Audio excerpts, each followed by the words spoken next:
देखो कल आप लोगों ने क्या देख लिया था, चंद्र ग्रहण, सूर्य ग्रहण, अच्छे से समझ में आ गया था।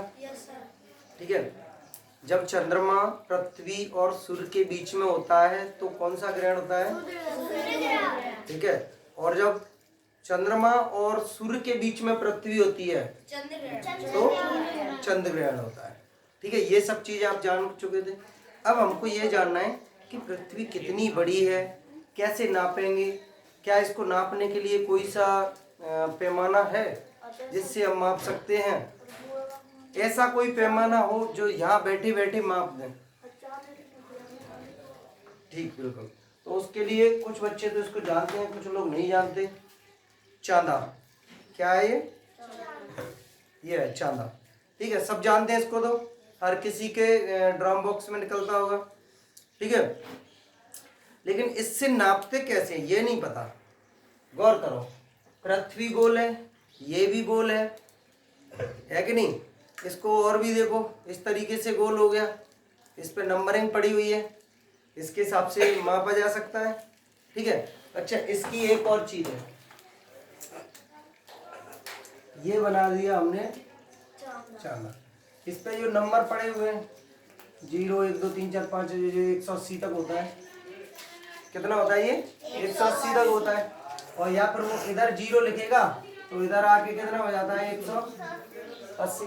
चाहे जैसे देख लो दोनों साइड से। ठीक है, 1 से लेके 180। अगर मैं इसी को और ले जाऊं, इससे ये और ले जाऊं, तो गौर करो 180 इधर वाला, 180 इधर वाला, पूरा टोटल कितना हो गया? 360 डिग्री। ठीक है, तो कोई भी गोल वस्तु या फिर गोल कोई भी पिंड हो गोल, वो कैसा कितने डिग्री का हुआ टोटल? 360। 360 अगर उसके 360 छोटे छोटे कोने में मोड़ा जाए, उसको ऐसे करके 360 कोने में मोड़े जाए ना, तो 360 डिग्री के कोण निकल आएंगे। ठीक है, बस ये समझने वाली बात थी। कोण से हम इसीलिए नापते हैं, देखो इसको नापने के अलग अलग तरीके हैं। एक तो यूं खड़ा नाप लेते हैं और एक यूं लेटा हुआ नाप लेते हैं। ठीक है, एक तो यूं खड़ा और एक यूं लेटा हुआ। बोल तो है ही, दोनों तरफ से नप जाएगा, पता चल जाएगा कितना क्या। अगर हम इसको इस तरीके से नापते हैं, ठीक है, ध्यान रखना, हर 1 डिग्री से यहां से नीचे की ओर लाइन लेके जाएं टोटल, तो इसमें कुल कितनी हो रही हैं लाइनें? 360। भाई पूरा गोल बन रहा है ना, तो कितनी हो रही हैं? 360। यानी कि हम इस पे अगर खड़ी लाइन डालें इसमें, तो टोटल कितनी लाइन डल जाएंगी? 360। आप लोगों ने लहसुन देखा है? लहसुन या कद्दू वगैरह खूब देखे हो। अगर उसमें ऐसी लाइन डालें, उसमें भी ऐसी लाइन ही होती। एक खरबूजा आता है, खरबूजे पे भी ऑटोमेटिकली लाइन आती। सेम कंडीशन, मन में ही पृथ्वी पर ऐसी कोई लाइन नहीं होती, लेकिन काल्पनिक ऐसी लाइन हम लोग ग्लोब के ऊपर बना लेते हैं। हम सोचते हैं कि यही पृथ्वी है और इसके ऊपर हम लोग काल्पनिक लाइन रेखाएं खींच लेते हैं। ठीक है, अपने मन में ही। और कितनी खींचनी है? पूरी, क्योंकि गोल हो जाए। 360। कितनी? 360। अब 360 पूरी रेखाएं हुई, यानी कि खड़ी हुई रेखाएं। खड़ी रेखाएं कितनी हो जाएंगी भाई? 360। ये हमने चांदे को समझ ही लिया। ठीक है,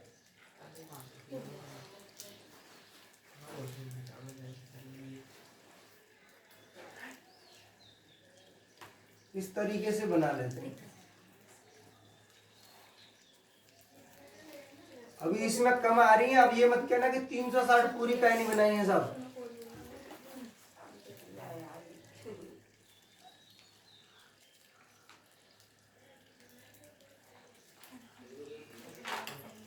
ठीक है, इस तरीके से पूरी लाइन ऊपर से नीचे यहाँ पे एक दूसरे को क्रॉस कर रही हैं, यहाँ पे एक दूसरे को काट रही हैं, ध्रुवों पर ये काट रही हैं।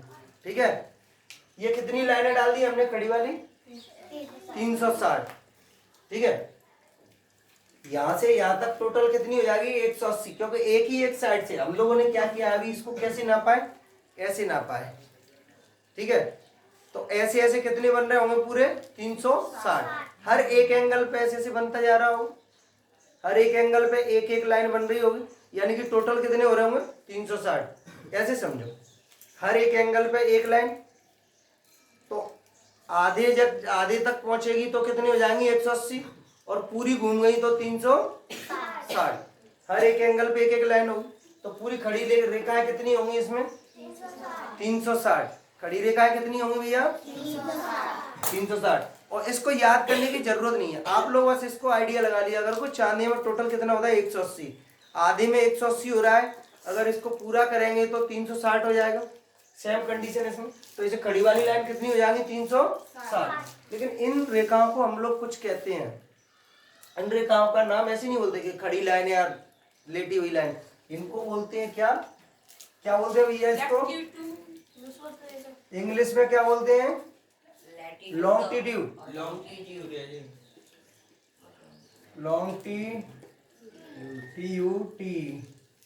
लॉन्गिट्यूड और वैसे बोलते हैं हिंदी में बोलते हैं देशांतर। देशांतर, ठीक है। कौन सी रेखा बोलते हैं देशांतर रेखा। क्या बोलते हैं इसको देशांतर रेखा। और भी कुछ बोलते हैं। खड़ी लाइन को हमेशा हिंदी में थोड़ा सा भाषा टफ लगती है, इनको बोलते हैं ऊर्ध्वाधर रेखा। ऊर्ध्वाधर रेखा। देखो आपको पेपर में इन्हीं चीज को पूछ लेगा तो इसका कुछ नाम अलग दे देगा, लगेगा आपको कि यार ये तो पढ़ा ही नहीं सर ने, ठीक है। लेकिन ना चीजें यही होती हैं। दो तरह की ही रेखाएं होती हैं पृथ्वी पर, एक तो खड़ी एक लेटी हुई, बस दो तरह की होती है। अब इनके नाम कुछ भी लेके पूछ ले वो बात एक अलग है कि आप कहीं और फंस जाए, ठीक है। तो खड़ी हुई रेखा है इनको क्या बोलते हैं देशांतर रेखा। अच्छा, देशांतर रेखाएं समझ में आ रही हैं सबको? आ रही हैं? नाम याद रहेगा? नाम बोल के दिखाओ एक बार। देशांतर रेखा और इसको बोल के दिखाओ ऊर्ध्वाधर रेखा। देशांतर, अंतर का मतलब देशों का अंतर। आप लोग गौर करो, इस पर पृथ्वी में बहुत सारे देश हैं, हर एक जगह से ऐसे ऐसे एक लाइन गई होगी, काल्पनिक रेखा गई होगी, तो इन रेखाओं के बीच में देश पड़ रहे होंगे कहीं ना कहीं, तो देशों के बीच में जो अंतर को दिखाए वो रेखा कैसी कहलाएगी अब तो समझ में आ रहा होगा। देशों के बीच में जो अंतर बन रहा है ना वो देशांतर रेखा कहलाएगी, ठीक है। कैसी रेखा कहलाएगी देशांतर रेखा, ठीक है। देशों का अंतर पता चलता है क्योंकि हर एक रेखा पे एक एक ऐसे करके देश निकलते आ रहे हैं। 360 रेखा पर सभी तरह के देश मिल जाएंगे, तो हर एक देशों के बीच में जो देशांतर रेखा बनेगी, हालांकि लेटी हुई में भी देशों का अंतर लगेगा लेकिन उसको कुछ और बोलेंगे, ठीक है। अब दूसरी तरह से नापेंगे। हमने यूं में खड़े में माप लिया, अब इसको ऐसे और माप लेते हैं, ठीक है। ऐसे नापे, अगर हम इसको ऐसे मापते हैं, देखो ध्रुवों पर तो ये सबकी सब काट रही थी, एक रेखा यहाँ, ठीक है, एक डिग्री ऊपर, एक डिग्री ऊपर, एक डिग्री ऊपर, ऐसे जाएंगे। देखो ये तो ऐसे लगा रखा है हमने, ठीक है। हर एक डिग्री पे एक एक लाइन लेटी हुई भी निकालेंगे। जैसे हमने हर एक डिग्री पे ऐसे खड़ी हुई निकाली थी ना, वो इस स्टाइल से निकाली थी, गोल बना के, ठीक है, इस हिसाब से निकाली थी। हर एक डिग्री पे ऊपर के लिए ऐसे लाइन लेके गए, ठीक है। लेकिन अब हम इसको कैसे लगाएंगे, इसको ऐसे लगाएंगे और हर एक डिग्री पर ऐसे लाइनें निकाल के लेके जाएंगे। जैसे रस्सी से इसको अगर बांधें, रस्सी से इसको बांधें तो चारों तरफ रस्सी आएगी, रेखा एक दूसरे को नहीं काटेगी। ये रेखाएं सब कहाँ एक दूसरे को ध्रुवों पे काट रही थी, समझ में आ रहा है। अगर मान लो ये मैं रेखा ऐसे ले जाऊं, ये घुमा के ले जाऊं पूरी, और दूसरी ऐसे लेके आया तो यहाँ बीच में कट रही है, कहीं कट रही है कि नहीं कट रही है, ठीक है। लेकिन अगर मैं इसको ऐसे लेके जाऊं पूरा गोल घुमाते हुए, ठीक है, तो एक दूसरे को काटेंगी नहीं काटेंगी, क्योंकि पूरी घूम के निकल गई इधर से इधर। दूसरी इसके एक डिग्री ऊपर आएगी, थोड़ा और ऊपर, वो भी ऐसे ही घूम के निकल जाएगी, ठीक है। और पूरी ऐसे ही घूम के निकल गई, यानी कि पूरी कुल रेखाएं कितनी बनेंगी, फिर तो आधी बनेंगी, काट ही नहीं रही है एक दूसरे को। और आधी बनेंगी तो कितनी रह जाएंगी आधी 180, ठीक है। तो ये बना दी हमने, एक बीच पृथ्वी से काट दिया है बिल्कुल, जस्ट बीच से, ठीक है, बीच से काट दिया और इसको दे दिया 0 डिग्री, अभी यहाँ 0 डिग्री था इनका, इनका यहाँ 0 था, ठीक है भाई, चारों वाला 0 0 होना चाहिए, ठीक है। अब हम इसको ऐसे नाप रहे हैं, ये समझ लो ऐसे, ठीक है, क्योंकि हमने यहाँ पे 0 दिया है बीच में, ये बीच वाली को 0 दे रहे हैं, तो ये लड्डू स्टाइल में आएगा, ऊपर से आधा लड्डू इधर और आधा लड्डू इधर, ठीक है। इसको और ऐसे काट लो,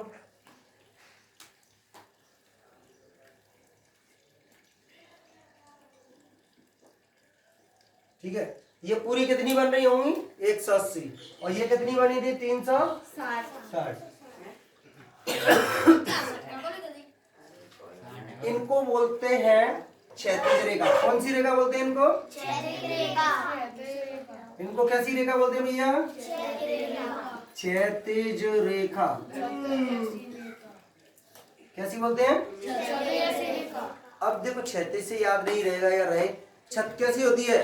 प्लेन। तो ये कैसी है? प्लेन, लेटी हुई, ठीक है, ऐसे याद रख लोगे, ठीक है। क्षैतिज रेखा, क्या नाम है इसका? क्या नाम है? देखो हम लोग ना इसको नापना सीख रहे हैं अभी, चांदी के द्वारा यहीं पे बैठे बैठे कैसे माप सकते हैं, पूरी पृथ्वी मापनी है, बहुत बड़ी है पृथ्वी तो, ठीक है। तो इन रेखाओं को कैसे बोलते हैं? क्षैतिज रेखा। याद रहेगा? कौन सी रेखा बोलते हैं भैया? याद रहेगा, क्षैतिज रेखा के नाम से, ठीक है। और इंग्लिश में बोलते हैं लैटिट्यूड। Latitude, latitude. क्षैतिज रेखा समझ में आ गई?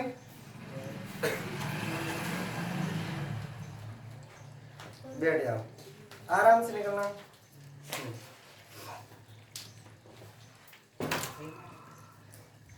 ठीक है। तो ये क्षैतिज रेखा हो गई, ठीक है, और ये देशांतर रेखा हो गई। खड़ी वाली रेखाओं को क्या बोलेंगे? लेटी हुई रेखाओं को क्षैतिज रेखा।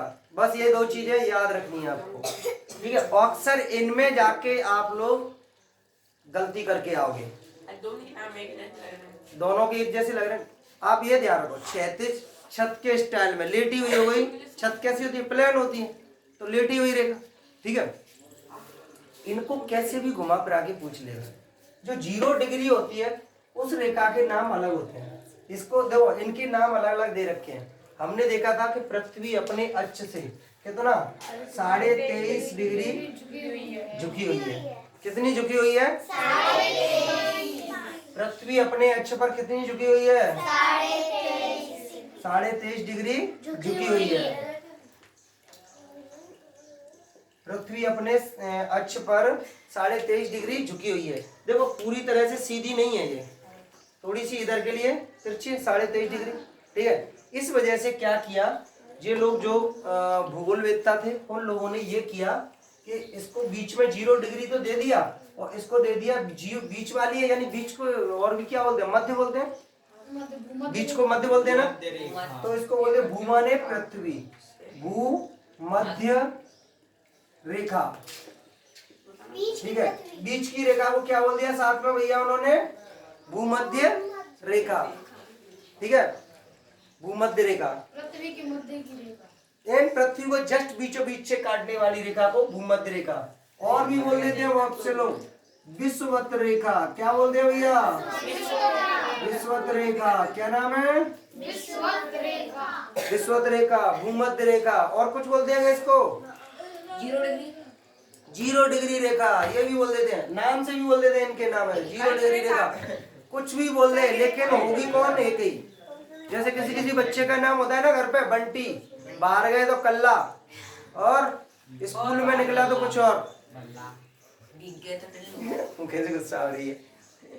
होता है कि नहीं? नाम तो होते ना बेटा, पापा के बारे में नहीं कह रहे हम। चलो, भूमध्य रेखा, विषुवत रेखा, ठीक है, ये समझ में आ रहा है? भूमध्य रेखा, विषुवत रेखा समझ में आ रहा है? ध्यान रहेगा। देखो उन्होंने क्या किया, भूगोलवेत्ताओं ने 23.5 डिग्री जब उन्होंने देखा मौसम बदल रहे थे ना, ये 23.5 डिग्री का पूरा खेल हो रहा था, पूरा का पूरा, क्योंकि 23.5 डिग्री झुकी हुई थी। इस वजह से ही यहाँ पर अगर धूप है तो इधर में छांव सी रहेगी, थोड़ी कम धूप रहेगी एक साइड में। अगर ये ऐसे हो गई, यहाँ धूप है तो इधर में छांव रहती है, ठीक है, छांव मतलब कम रहती है, मतलब धूप कम रहती है, रहती तो धूप कम रहती है, इसीलिए यहाँ पर सर्दी होती है। और इधर की साइड में ऊपर के ग्लोब विषुव में क्या रहती है, गर्मी रहती है। अब ये अगर ऐसे घूम गया तो यहाँ पर ज्यादा प्लस पड़ रहा था, इसीलिए यहाँ पर क्या थी, गर्मी थी, और इधर वाले विषुव में क्या थी, सर्दी थी, ठीक है। बरसात का भी बताएंगे, बरसात का कॉन्सेप्ट बिल्कुल बताएंगे, पहले सिर्फ इसको समझ लो। इधर में गर्मी थी तो इधर सर्दी, और अगर इधर में गर्मी है तो इधर सर्दी।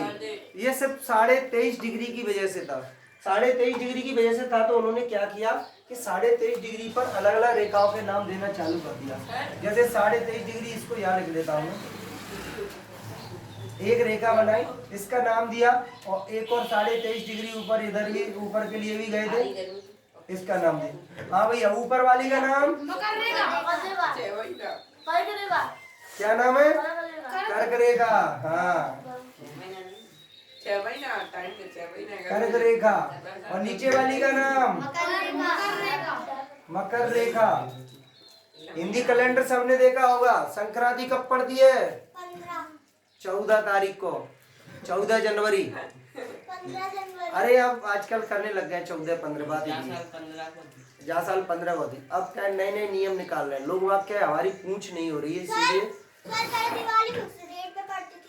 हमेशा नवंबर। नहीं, दिवाली कभी फिक्स डेट पे नहीं होती, लेकिन संक्रांति फिक्स डेट पे होती है। 14, अभी 15 को करने लग गए। नहीं, वो हिंदी मास के हिसाब से चलती है, ठीक है। इधर देखो भाई, ऊपर वाली रेखा को क्या बोलते थे, कर्क रेखा, नीचे वाली को मकर रेखा, ठीक है।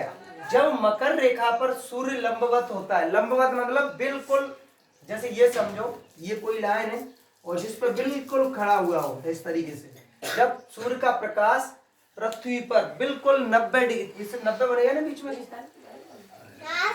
पूरा 180 होगा, पूरा 180 होगा ना, तो ये बीच में कितना हो जाएगा, 90 हो जाएगा। और 90 हो जाएगा यानी कि बिल्कुल खड़ी लाइन, बिल्कुल खड़ी लाइन। ऐसे ही जब मकर रेखा पर, किधर के लिए टेढ़ी, अरे छोड़ो तुम तो खड़ी समझो, ठीक है। ये लौटा दिया मैंने उसको, परेशानी है। मेरी राइटिंग पे मत जाना भाई, क्योंकि राइटिंग को मैं खुद नहीं समझ पाता हूँ पूरी, ठीक है। तो जब मकर रेखा पर सूर्य की किरणें बिल्कुल विषुवत रेखा पर, बिल्कुल सॉरी, मकर रेखा पर सूर्य की किरणें 90 डिग्री के एंगल से पड़ती हैं, उस समय हम बोलते हैं कि हमारे यहाँ संक्रांति है, मकर संक्रांति है। सोचो, यहाँ पर अगर मकर संक्रांति, यहाँ पर मकर रेखा पर अगर 90 डिग्री के एंगल से, या बिल्कुल खड़ी लाइन, जैसे यहाँ पे मान लेंगे, ठीक है, अपना भारत कहाँ यहाँ है, अब समझ में आएगा सही। यहाँ पर अगर खड़ी सूर्य की प्रकाश पड़ रहा होगा पूरी ताकत से, ठीक है, बिल्कुल अच्छी वाली गर्मी पड़ रही होगी, तब अपने यहाँ कौन सी संक्रांति होती है। संक्रांति के दिन कितनी ठंडी होती है, बेहतरीन वाली। लेकिन इधर वाले जो 23.5 डिग्री नीचे मकर रेखा पर जितने भी देश होंगे, उनमें बेहतरीन वाली गर्मी पड़ रही होगी, बहुत ही गजब वाली गर्मी। क्या करिए बेटा, हाँ, और अपने यहाँ सर्दी पड़ रही होती है, ठीक है। अच्छा, ऐसा नहीं है, संक्रांति और भी पड़ती है, कर्क संक्रांति भी पड़ती है, हाँ, लेकिन अपन लोग नहीं बनाते, ठीक है। कर्क संक्रांति जब पड़ती है, जब अपने यहाँ बेहतरीन वाली गर्मी होती है, कर्क रेखा पर सूर्य लंबवत होगा, तब इधर की साइड में क्या हो रहा होगा, इधर हमारी साइड में बेहतरीन वाली गर्मी पड़ रही है, क्योंकि इस तरीके से होगा, सूर्य की तरफ झुकाव होगा, पृथ्वी उत्तरायण होगी, ठीक है। और जब झुकाव होगा तो इधर ऊपर कहीं 23.5 डिग्री होगी, वहां पर लंबवत होगा, ठीक है। और फिर नीचे की साइड में सर्दी पड़ रही होगी, फिर वो लोग नहा रहे होंगे, जैसे हम लोग नहाते हैं संक्रांति में, समझ में आ रही। संक्रांति किसका त्योहार है, नहाने का ही तो त्योहार है। सुबह ही सुबह जल्दी जल्दी नहाना पड़ता है, शाबाश। चलो कोई बात नहीं, नहा तो लिए ना, साल में एक बार नहाने में क्या दिक्कत आ रही है?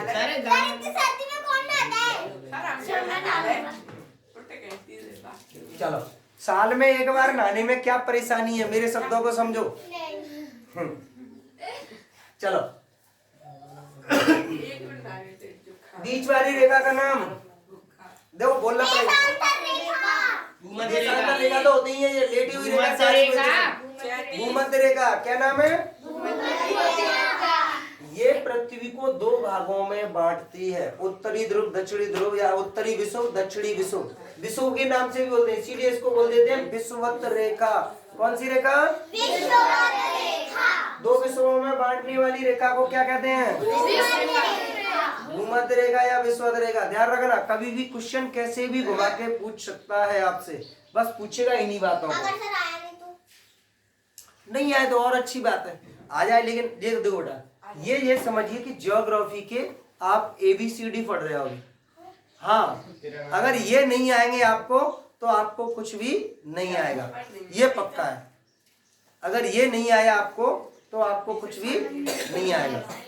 इसीलिए ज्योग्राफी के ये ABCD से भी पहले क्या आता है? कुछ आता ही नहीं। हाँ वही है, ये समझो, अभी शुरुआत है। फिर इसके बाद में आपको मैप बनाना आना चाहिए, वो भी हम सिखाएंगे। अरे किसी भी देश का, क्या फर्क पड़ना है, किसी भी देश का बनाओ, ठीक है, सबका बना लेंगे, सबका सब सीख जाएंगे, बढ़िया एकदम, ठीक है। तो ये विषुवत रेखा हो गई, ठीक है। विषुवत रेखा को भूमध्य रेखा भी बोल देते हैं, कहीं कहीं इंग्लिश में मिडिल लाइन भी बोलते हैं शायद, ठीक है। अच्छा, 23.5 डिग्री ऊपर कौन सी रेखा? 38 डिग्री कड़क। कौन सी रेखा? 23.5 डिग्री ऊपर उत्तरी। अब मेरा बोलने का तरीका बदल जाएगा, देखो ऊपर कौन सी दिशा है? कल नीचे, और इधर, और इधर, ये सब चीजें सीखे थे, कल ही सीखे, ठीक है। न्यूज, क्या बात है, ठीक है। नॉर्थ, साउथ,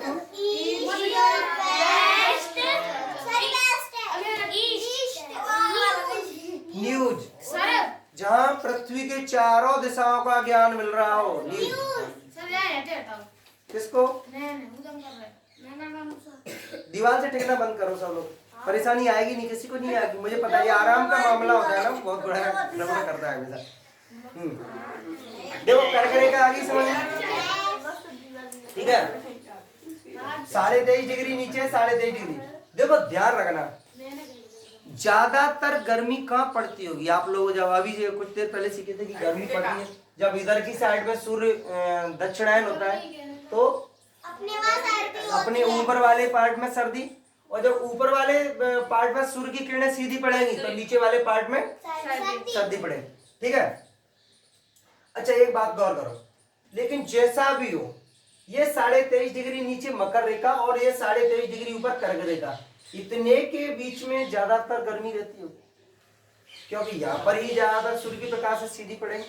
गौर करो, कैसे भी हो जाए, या तो ये ऐसे हो या ऐसे हो, इधर की झुकाव हो या फिर इधर की साइड में झुकाव हो, ठीक है। लेकिन ये जो बीच वाला जो एरिया है ना, यहाँ पर ही ज्यादातर गर्मी पड़ने के चांस होंगे, जितने भी हो। इधर की साइड में सर्दी होगी और इधर की साइड में भी सर्दी ही होगी, क्योंकि देखो गौर करो, अगर ये मान लो इधर की साइड में नीचे वाले पार्ट पे अगर ज्यादा धूप पड़ रही है तो इधर ऊपर वाले पार्ट पे सर्दी चल रही होगी, ठीक है। लेकिन इतना बड़ा जो गैप है, 23.5 डिग्री नीचे और 23.5 डिग्री ऊपर, यानी कि ये समझो 45 डिग्री के कवरेज में, यहाँ से यहाँ तक 45 डिग्री हो रही है ना, 23 दूनी 40, 47 डिग्री, सॉरी 47 डिग्री हो रही है, ठीक है। और ये 47 डिग्री के बीच में ही गर्मी और सर्दी ज्यादा पड़ रही होगी, जो भी हो रहा होगा, ठीक है। अगर गौर करें हम लोग, ये बीच वाली जो विषुवत रेखा है, इनका क्या हाल हो रहा होगा बेचारों का? या तो परमानेंट ही गर्मी रहती है, 0 डिग्री से 5 डिग्री ऊपर और 5 डिग्री नीचे, 5 डिग्री ऊपर और 5 डिग्री नीचे हमेशा ही सूर्य की किरणें सीधी पड़ती हैं। यहाँ पर हमेशा गर्मी बनी रहती है। ठीक है, यहाँ पर जितने भी देश होंगे उनके लोगों का रंग कैसा होगा? फिर धूप से काला पड़ जाता है। ठीक है, यहाँ के लोग जो होंगे वो कैसे रंग के होंगे? फिर काले रंग के। ठीक है, अफ्रीका में, अपने यहाँ श्रीलंका में भी तो मिल सकते हैं कुछ। ठीक है, तो ये लोग जो कैसे होते हैं? काले वाले लोग होते हैं ना, बिल्कुल ऐसे काला का मतलब अंधेरे में मिले ही नहीं। हमारे देश में काले लोग नहीं होते, हमारे देश में सांवले होते हैं। सांवले और काले में बहुत फर्क होता है। ठीक है, ये वो अंधेरे में न मिलने वाले लोग हैं। अगर अंधेरा हो गया ना तो आपको महसूस करना पड़ेगा कि है कोई। ठीक है, अगर काला कोट पहन लिया तो आपको ये पता नहीं चल रहा कि कोट कहाँ पे खत्म हुआ है, कहाँ से आदमी शुरू हो गया। ठीक है, किस तरीके के काले होते हैं। तो इतने के बीच में बेहतरीन वाली गर्मी पड़ती है। सुनो एक चीज और, यहाँ पर हमेशा अगर गर्मी ज्यादा पड़ेगी, आप गौर करना, ज्यादा गर्मी पड़ेगी, तेज धूप पड़ेगी तो सीधी सी बात है गर्म माहौल रहेगा। ठीक है, और गर्म रहेगा तो पानी जहां भी होगा, देखो ये नीला भाग है जो पृथ्वी पर, किसको दर्शा रहा है? पानी को। पृथ्वी पर 70% भाग किसका है? और 70 क्या 71%, और 29% में क्या है? जमीन। ये जो दिख रही है वो जमीन है जिसपे देश वेश हुआ पूरे। ठीक है, बाकी 71% भाग पर पानी भरा हुआ है, और सबसे ज्यादा तो हम देख रहे हैं कि विषुवत रेखा पर ही भरा हुआ है बेचारी में। नहीं, छोटा देश। अभी देशों के बारे में मत पढ़ो बेटा, देशों के बारे, श्रीलंका छोटा ही है ना, इसके आगे तो छोटा है हमारे भारत के आगे। ठीक है, वो बाद की बात है, पहले वो जब उसका समय आएगा अच्छे से पढ़ाएंगे। समझो बात को, पहले इसको समझो, पूरा कॉन्सेप्ट को समझो। ये जो बीच वाली लाइन है ना, इस पे देखो आप लोग गौर करोगे तो पानी ज्यादा ही है, और इस पर हमेशा कितना 5 डिग्री नीचे और 5 डिग्री ऊपर, सॉरी 5 डिग्री नीचे और 5 डिग्री ऊपर, 0 डिग्री से हमेशा सूर्य की किरणें लंबवत रहती हैं। इसीलिए क्या है कि यहाँ पर गर्मी परमानेंट पड़ेगी। ठीक है, और गर्मी पड़ेगी तो गर्मियों में तुम लोगों ने खूब देखा होगा, बाहर गड्ढे में जो पानी भरा रहता है वो जल्दी सूख जाता है। कहाँ जाता होगा ये पानी? जमीन में अंदर या बाहर? ऊपर, जमीन से ऊपर वाष्पित हो जाता है। देखो जमीन में अंदर जाने की क्रिया तो गौर करो, सर्दियों में हो या गर्मियों में, जमीन तो ठोस है, उसमें अंदर जाएगा उसी स्पीड से जाएगा पानी। ठीक है, लेकिन धूप की वजह से गर्मियों में वाष्पित हो जाता है पानी, ऊपर हवा बन जाता है। ठीक है, भाप बन जाती है पानी की। तो सोचो समुद्र में, अरे समुद्र में कितना पानी भरा हुआ है, तो यहाँ 5 डिग्री से नीचे के लिए इधर इधर यानी कि 10 डिग्री टोटल, कितना 5 ऊपर और 5 नीचे, 10 डिग्री में जितना भी पानी का एरिया होगा सब पे क्या हो रहा होगा? पानी वाष्पित हो रहा होगा। समझ में आ रही? ज्यादा सूख रहा होगा पानी, और ये पानी कहाँ जाएगा? ऊपर जाएगा। ऊपर वायुमंडल कैसा है? फिक्स है। अभी वायुमंडल जब पढ़ेंगे तो बताएंगे कितने किलोमीटर तक का है। ठीक है, और जैसे ही ये ऊपर जाएगा पानी तो या तो इधर जाएगा और या फिर नीचे जाएगा, या तो ऊपर जाएगा या फिर नीचे जाएगा। अंतरिक्ष में तो जाने से रहा, समझ रहे हो? अंतरिक्ष में तो जाने से रहा। यहाँ पर जो 5 डिग्री से 5 डिग्री नीचे और 5 डिग्री ऊपर के बीच में जो भी पानी वाष्पित हो रहा होगा वो कहाँ जाएगा? या तो ऊपर की साइड जाएगा या फिर नीचे की साइड जाएगा। और यही पानी है जो बरसात कराता है। समझ में आ रही है? बरसात का कारण समझ में आ गई? बरसात कैसे होती होगी? ठीक है, इसके लिए जब हम वायुदाब पेटियां पढ़ेंगे, वायुदाब पेटी भी पढ़ लो 1 सेकंड में। देखो गौर करना आप लोग, भगोनी में आप लोगों ने पानी को उबलते हुए खूब देखा होगा। पानी में भाप बनती है, सेम इसकी यहाँ भी भाप बन रही होगी। ठीक है, यहाँ भी इसकी क्या बन रही होगी? भाप बन रही होगी। और भाप बनेगी तो पानी गिरेगा। हाँ, नहीं आप लोगों ने एक काम करना, भगोनी में थोड़ा तली में ही पानी रखना और उसको गर्म करना, उसमें भाप बनेगी। ठीक है, और उसमें हाथ को लेना पानी में मत डुबाना, पानी में मत डुबाना, लेकिन उसमें भगोनी में अंदर ही रखना थोड़ा सा, तो ये लगेगा हाथ हल्का सा गर्मी सी फील करेगा। करता है कि नहीं? क्यों करता है? क्योंकि वो भाप है जो कि गर्म निकल के आ रही है, गरम गरम भाप है, इस वजह से। तो यहाँ के रहने वाले लोगों की क्या कंडीशन होती होगी? ये तो परमानेंट उबलते हुए भाप में रह रहे हैं, आप उसको समझिए।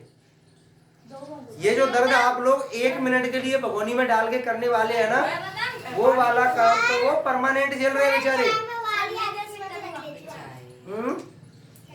चाय की कटोरी में हाँ, तो ये कंडीशन तो बेचारे परमानेंट झेल रहे हैं ये लोग, समझ में आ रही है? अब गौर करो, देखो जब बायोलॉजी पढ़ाएंगे तब बताएंगे कि क्या है उनके ऐसे शरीर में जो झेल रहा है, ठीक है? सब चीज पढ़ो, बायोलॉजी करवाएंगे। अभी 25 तारीख के बाद बायोलॉजी फिर से शुरू कर देंगे। नानी के जाओगे? हाँ सही है, ऑनलाइन आजकल सब सुविधा है, ठीक है? तो 5 डिग्री ऊपर 5 डिग्री नीचे हमेशा गर्मी बनी रहती है, और यहाँ पर बनेगी क्या? उमस। हमारे यहाँ पे उमस नहीं समझते, बरसात के मौसम से पहले आप लोगों ने देखा होगा, गर्मी से पहले जो पानी गिरने वाला होता है ना, उससे पहले कितनी भयंकर उमस होती है हमारे यहाँ। आंधी नहीं, गर्मी लगती है बेहतरीन वाली उमस, देखी होगी कभी कभार, ठीक है? वैसी उमस यहाँ परमानेंट बनी रहती है, 5 डिग्री ऊपर और 5 डिग्री नीचे, परमानेंट उमस बनी रहती है। अरे हर दिन, ठीक है? और उमस में क्या होता है, आप लोगों ने देखा होगा, हवा बंद हो जाती है और पसीना आता रहता है, हवा बंद हो जाती है। तो यहाँ से यहाँ तक के बीच में हमेशा हवाएं बंद ही रहती हैं, हवाएं चलती नहीं है। असली बात तो ये है, हवाएं किधर चलती हैं? फिर आप गौर करो, गुब्बारे में आप लोगों ने हवा भरी है कभी? गुब्बारे में अंदर हवा गई तो गुब्बारा फूल जाएगा, यानी कि अंदर वायु दाब बढ़ जाएगा। सर बढ़ तो जाएगा, पर उसे खींच लेंगे। नहीं खींचना नहीं, अभी पहले समझो, ठीक है? अंदर वायु दाब बढ़ जाएगा, जैसे ही गुब्बारे की रबड़ खोलेंगे तो पूरी हवा तेज स्पीड में कहाँ निकलेगी? बाहर। सर घूमे क्या? सही बात, ठीक है? हवा बाहर निकली। आप पहले देखो कॉन्सेप्ट को समझिए, उस पर मत दिमाग लगाओ, कॉन्सेप्ट को समझिए। यानी कि अधिक दबाव से कम दबाव की ओर हवा चलती है हमेशा, ये समझ में आ गई? हमेशा अधिक दबाव से कम दबाव की ओर हवा चलती है, ये चीज तो समझ में आ रही है कि नहीं? हाँ। क्योंकि गुब्बारे में अंदर दबाव था और जैसे बाहर निकली का, बाहर क्या कम दबाव था, इसीलिए बाहर निकली। अब गौर करो, यहाँ पर कम दबाव बन रहा होगा हवा का, ये 5 डिग्री से 5 डिग्री के बीच में, पूरा ध्यान यहाँ रखो। सुन तो लो, बड़े चलो। ये जो 5 डिग्री से 5 डिग्री के बीच में हमेशा दबाव कम होगा, और कम होगा, इधर में दबाव ज्यादा होगा ऊपर, तो ऊपर से क्या होगा? ऊपर की जो हवा है वो किधर आएगी? 5 डिग्री की तरफ आएगी कि नहीं आएगी? 0 डिग्री की तरफ, उधर से भाग के आएगी। हम लोग बोलते हैं हमारे यहाँ गर्मियों में क्या चल रही है? लू, लपट बोलते हैं, लू बोलते हैं, कुछ भी, ठीक है? क्या होता है असली में? ये हवा इधर से, इधर जो दबाव ज्यादा होता है तो इधर से हवा इधर आ रही होती है स्पीड में। देखो समझो पूरी बात, तो इधर आ रही होगी, लेकिन यहाँ पर क्या है कि यहाँ पर दबाव मसोस है, यहाँ पर मसोस है, तो यहाँ पर क्या होगा? वो जो हवा उधर से आएगी वो यहाँ पर गर्मी की वजह से इधर में, जैसे ही यहाँ पर ये वाष्पित होकर पानी ऊपर उठ रहा है, तो उससे टकरा के जैसे आई और यो में वापस पलट जाएगी, ऊपर से आएगी और ऊपर से रिटर्न वापस, और ऊपर जाएगी, और पानी जो पानी वाले जो वाष्प थी उसको उठा के किधर ले गई? ऊपर की साइड ले गई। समझ में आ रहा है? ऐसे इधर से भी आती होगी और ये भी लौट के वापस हो जाती होगी। 5 डिग्री पहले से ही वापस होना शुरू हो जाती है। तो ये जो पानी का जो एरिया था उसको पानी को साथ में लेके वापस हो गई, ठीक है? और यही है जो बरसात का कारण बनते हैं हमारे यहाँ, ठीक है? हमारे यहाँ जो बारिश होती है इनकी वजह से ही होती है। पानी क्यों नहीं आ रही? ठीक है? तो बारिश किसकी वजह से होती है? सिर्फ और सिर्फ 0 डिग्री रेखा की जो 5 डिग्री नीचे हो, 5 डिग्री ऊपर है, ठीक है? बारिश का सिस्टम समझ में आ रहा है? देखो ऐसा मत करना कि नहीं समझ में नहीं आ रहा। मेरा ऐसा मानना है कि शायद ये तुम लोगों को कम आ रहा होगा, मूड से ऊपर होकर निकल रही। किस किस को आ रहा है समझ में? नहीं आ रहा समझ में? आ रहा है? चलो बढ़िया। बेटा आपको आ रहा है? थोड़ा थोड़ा आ रहा है। आपको आ रहा है? सर मेरे को तो बिल्कुल ही नहीं आ रहा। बात करोगी तो नहीं आते बेटा, ऐसे सिस्टम है। क्या कर रहे हो? एक बात सोचो, अगर आप नाक बंद कर लोगे तो सांस नहीं ले पाओगे, नहीं ले पाओगे। ऐसे ही सिस्टम है, बात करोगे तो फिर समझ में नहीं आएगा। अभी तुम शिवानी की चर्चा कर रही हो, आप उसकी चर्चा कर रही हो, किस किस तुम्हारे दिमाग में तो वो चल रहा है, ये चल ही नहीं रहा। मैं यहाँ पे तूफान और लपट चला रहा हूँ, तुम्हारे दिमाग में शिवानी चल रही है अभी। ठीक है,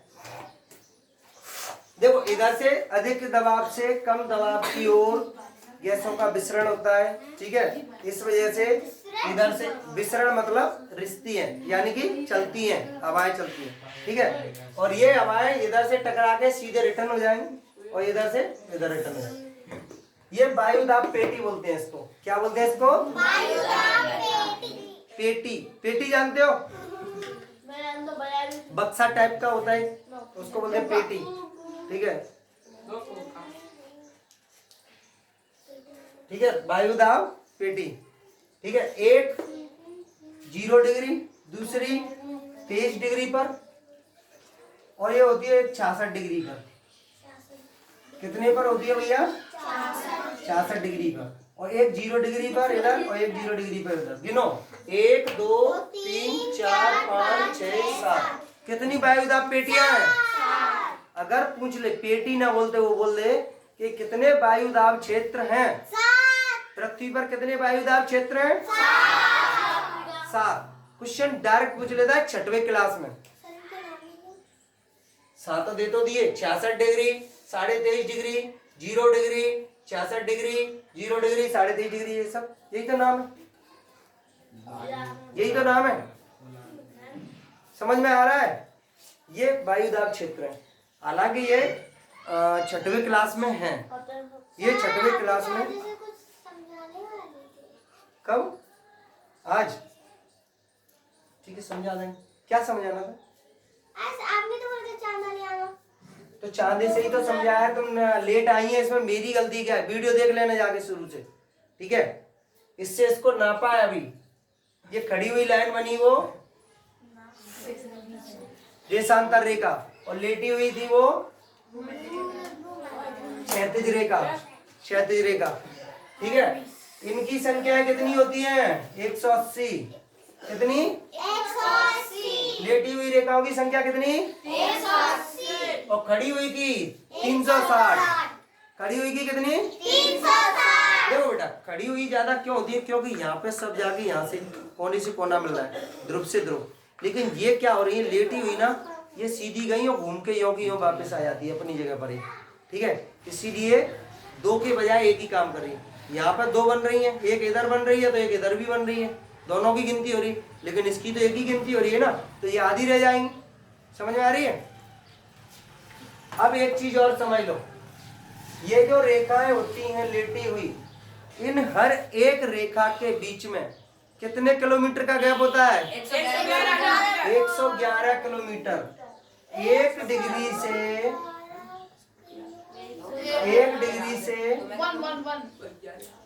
2 डिग्री के बीच, या फिर और भी ले लो, 3 से 4 या 4 से 5, कुछ भी ले लो।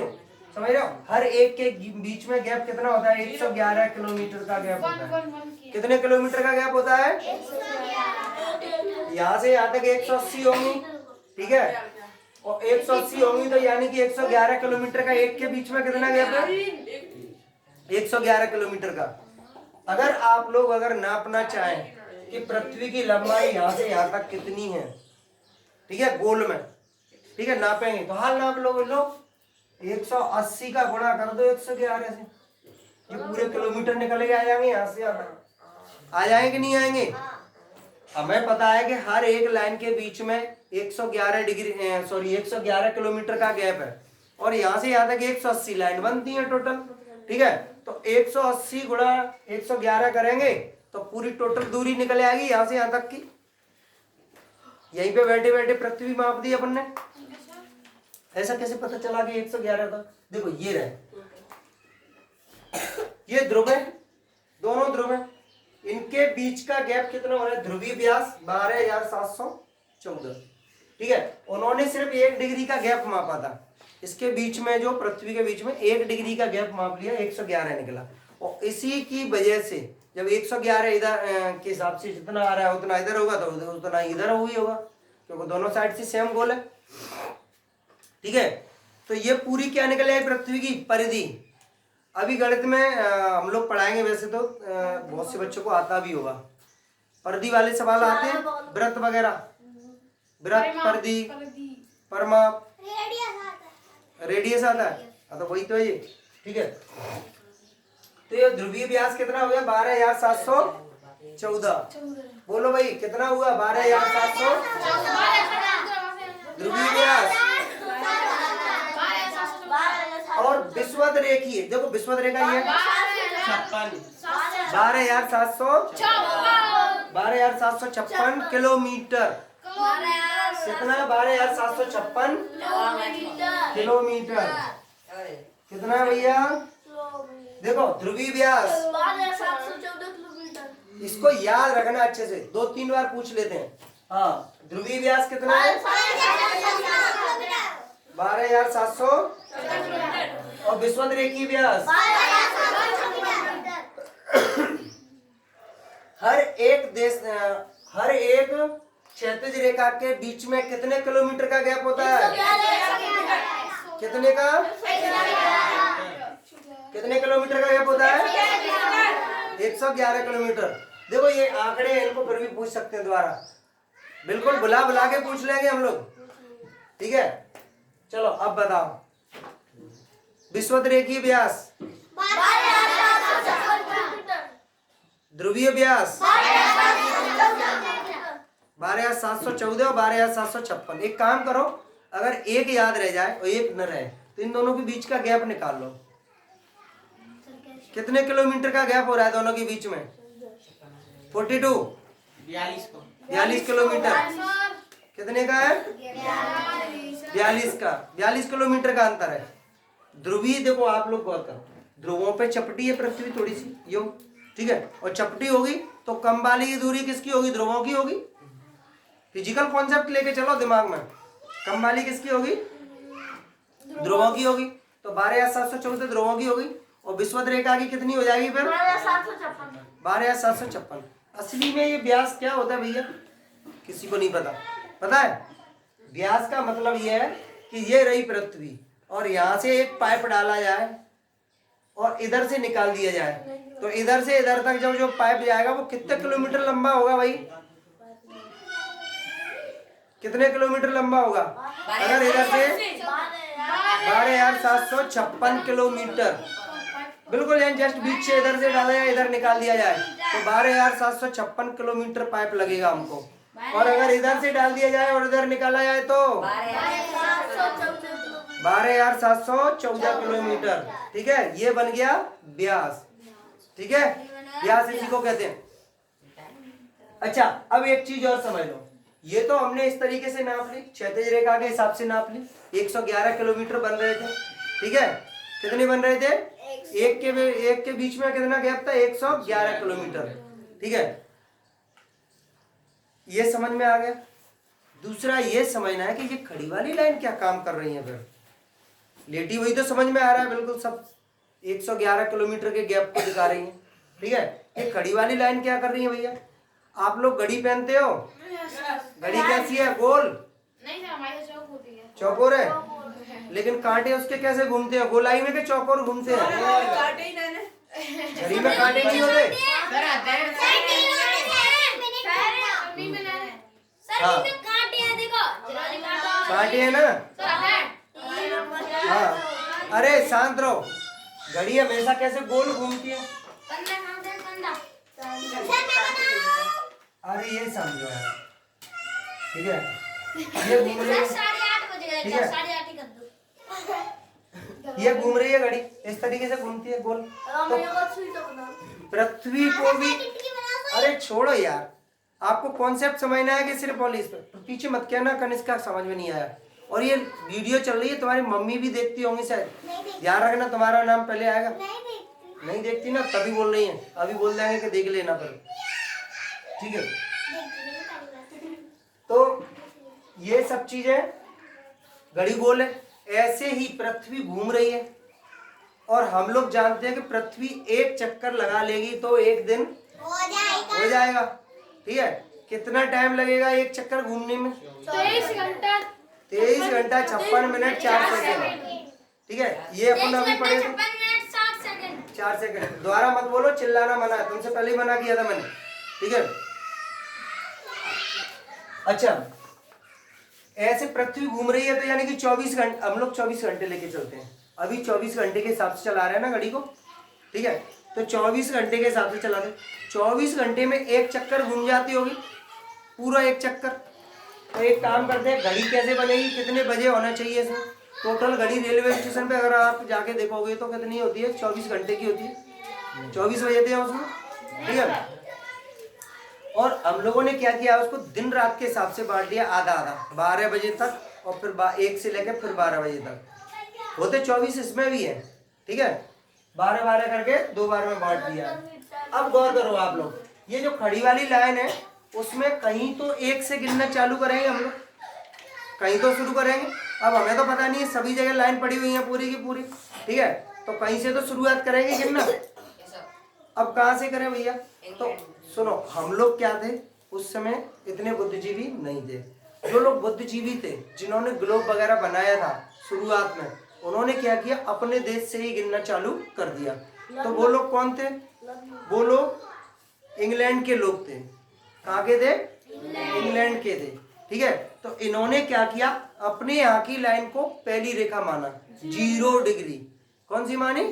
0 डिग्री। और बोला यहीं से समय शुरू होगा। तो उन्होंने क्या किया, घड़ी का जो समय वहां से शुरू कर दिया। तो ये मान लीजिए, ये वाली रेखा को मैंने 0 डिग्री ले लिया। कितना ले लिया?